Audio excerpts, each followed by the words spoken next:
What is up, you guys? Welcome back to another one. If you are new to the channel, I am Gold Pony, and I'm smiling on this one because this thing is friggin' awesome looking. This is the new 2019 Volkswagen Arteon. We are in this one today, courtesy of Hanover Volkswagen in Hanover, PA. So let me just jump right into it because I want to touch on everything about this brand new car for the US, replacing the Volkswagen CC. As always, let's start with pricing.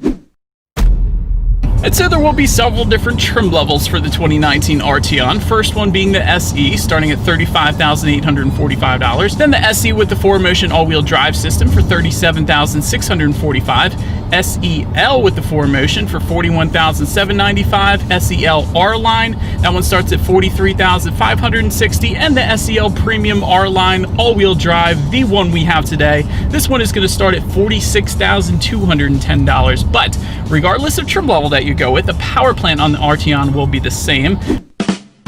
Powering this beast is going to be a 2-liter turbocharged inline 4-cylinder, putting out 268 horsepower, 5,500 RPM, 258 pound-feet of torque, available around 1,900 RPM.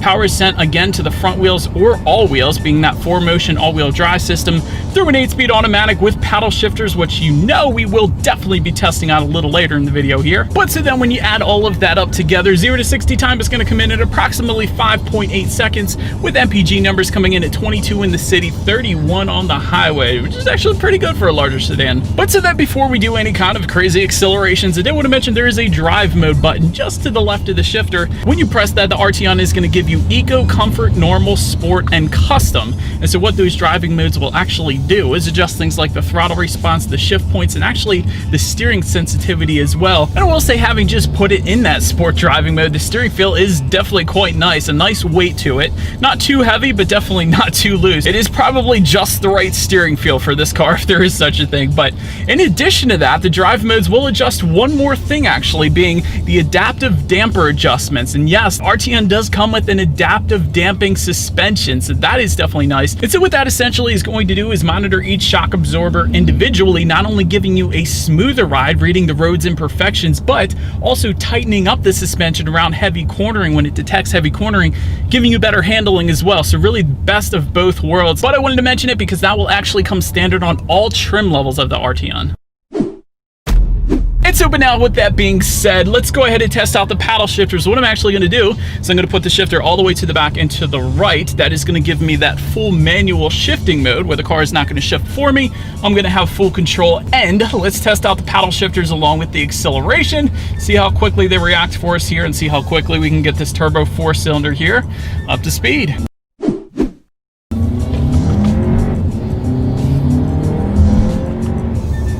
Okay, so paddle shifters are definitely lightning quick. Absolutely no issues there. The acceleration, I kind of felt like the Jetta GLI was faster. And I know when it comes to the numbers, they're about the same. But I think with the weight of the Arteon, I think it's just a little bit heavy for the engine setup that it's got. Although it's definitely quick. I can't say that it's slow. It's just, I feel like I want a little more. If I were Volkswagen, I'd probably offer a twin-turbo V6 or something like that for the future. But still, most definitely no issues with merging onto the highway in the Arteon. But so then to go along with that acceleration, braking is equally important, and so up front you will find 13.4-inch ventilated front discs. In the back, 12.2-inch solid rear discs. And as far as the braking feel goes, definitely has a good bite to it. Absolutely no issues with the braking feel. It definitely brings you to a stop pretty quickly. Touching on suspension a little bit, this Arteon actually rides on Volkswagen's MQB transverse architecture, which gives the Arteon a stiffer structure. But touching on the specs, up front you will get an independent McPherson strut front suspension. In the back, an independent rear suspension. And again, as I previously mentioned, there is an adaptive damping suspension system for all trim levels of the Arteon. Again, I emphasize that because that is definitely a good thing. And when it comes to the ride quality, probably because of that, I've really had no issues with the ride quality in the Arteon. Definitely soaking up Pennsylvania's road imperfections quite well. Handling and the steering feel has definitely been quite nice as well. But perhaps the first thing I noticed when I got in this one, it is definitely a quiet cabin. And I even have a moonroof on this one, which a lot of times will let in some exterior noises into the cabin, but really, with the Arteon, I've had no issues. Most definitely a quiet cabin in this thing, and when it comes to visibility, it is a bit of a sloped kind of fastback type of design in the back, so it's not going to be quite as good as the Jetta or the Passat or something like that, but still, it is still a sedan, so I've had no issues there. But Enough with the driving dynamics, you guys. Let's check out the exterior now of this new 2019 Volkswagen Arteon. And so starting up front on this one, there will be LED headlights with LED daytime running lights that will actually come standard across the board. Automatic feature will also come with that, meaning when it starts to get dark out, the headlights will turn on automatically for you there. Also, you will find R-Line badging since we do have the R-Line trim level today, so that's going to be located in the front grille there as well. Then making our way to the side, I can't help but think this thing looks strikingly similar to the Audi A7. It is definitely a A7-esque silhouette, if you will, but that is definitely a good thing though, because the A7 is a good looking car. Take a look at the side mirrors. They will come body colored power adjustable side mirrors with integrated turn signals as well. And they will actually come heated for all trim levels too if you're interested. Also do like the design cue in the front fender area, and that is going to be tagged with the R-Line insignia if you went with that trim level. Taking a look down at the wheel setup, 18-inch alloys will come with the SE and SEL. However, if you went with the R-Line trim level, that will give you 20-inch alloy wheels there. Then make your way to the back. LED taillights, again standard across the board. Well done, Volkswagen there. Just below all of it, dual exhaust outlets with chrome tips, so you guys know what we have to do next. As always, here is that exhaust clip.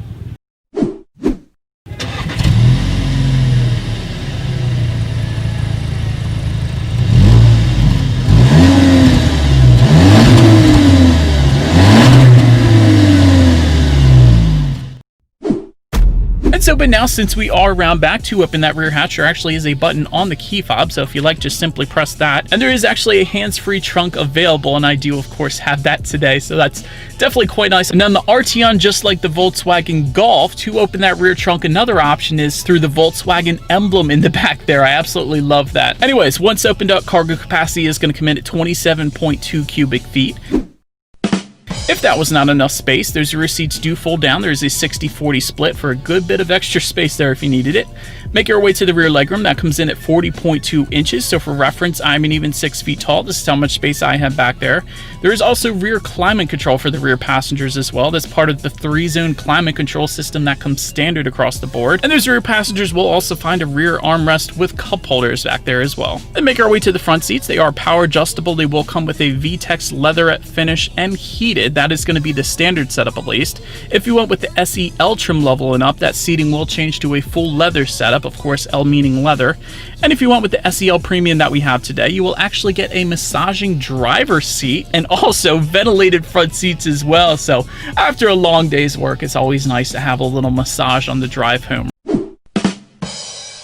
Then taking a look up front, there is a tilt and telescoping steering wheel. Will come leather wrapped for all trim levels. Also, it will come heated if you go with the SEL premium trim level that we have today. But so then when it comes to the startup, let me first start by showing you guys the key here. There is a little extra added chrome on this particular key, comparatively speaking to the other Volkswagen keys that I have reviewed. I don't review keys, I review cars, but you guys know what I'm saying. There is the Volkswagen logo on the one side, and when you flip it over, lock, unlock the button to pop the rear hatch, and that ×2 button there in the middle, that is actually remote start, and that is going to come with the R-Line trim level and up, and therefore that is of course why we have it today. But there is keyless access with a push button start that will actually come standard on all trim levels. So what I'm going to do is simply just put my foot on the brake and press the engine start button, which is located just to the left of the shifter there. And so, but then once started up, if you're curious how I got this Volkswagen digital cockpit, that is going to come with the SEL trim level and up, and once again strikingly similar to Audi's virtual cockpit, really basically the same thing. You can display the navigation front and center like you're seeing now, and you can also change up how big that navigation display is. It's going to shrink the gauges or make the gauges bigger. You can change all sorts of things. It doesn't have to be the navigation. You can also check out your radio settings, Bluetooth information, different driving statistics. There's all kinds of things really you could check out with the digital display, but really the navigation is my favorite at least. But taking a look at overall interior quality, ambient interior lighting will come standard with the SEL trim level and up. Also with the SEL and up, you're going to get a panoramic sunroof along with an electronic parking brake.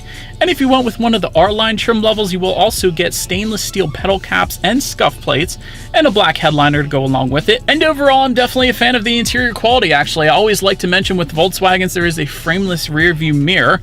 I'm always a big fan of that. It's a very clean look. Also, just above the tech display and really across the dash here, the air vents are kind of tied in across the board. I don't know how else to explain it, but definitely a nice clean look up front there once again. But since I had mentioned it, let's check out the tech display on this one.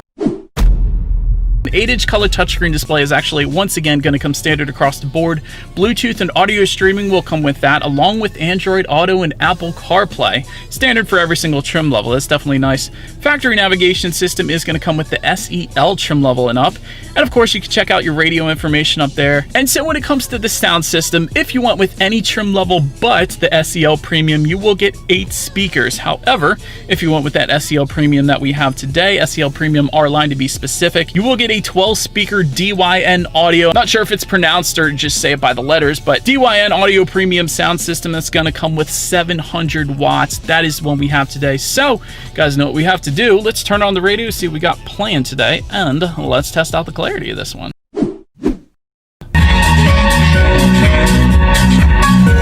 The bass in this thing is ridiculous. I bet you my camera was bouncing, but that was insane. Definitely enough speakers, plenty of a sound system for the Arteon. But so then last thing I wanted to mention on the tech display is when you do put this thing in reverse, you will get a rear view camera for every single trim level. And in addition to that, if you went with the SEL Premium, you will also get a overhead view camera. So a little extra visibility there.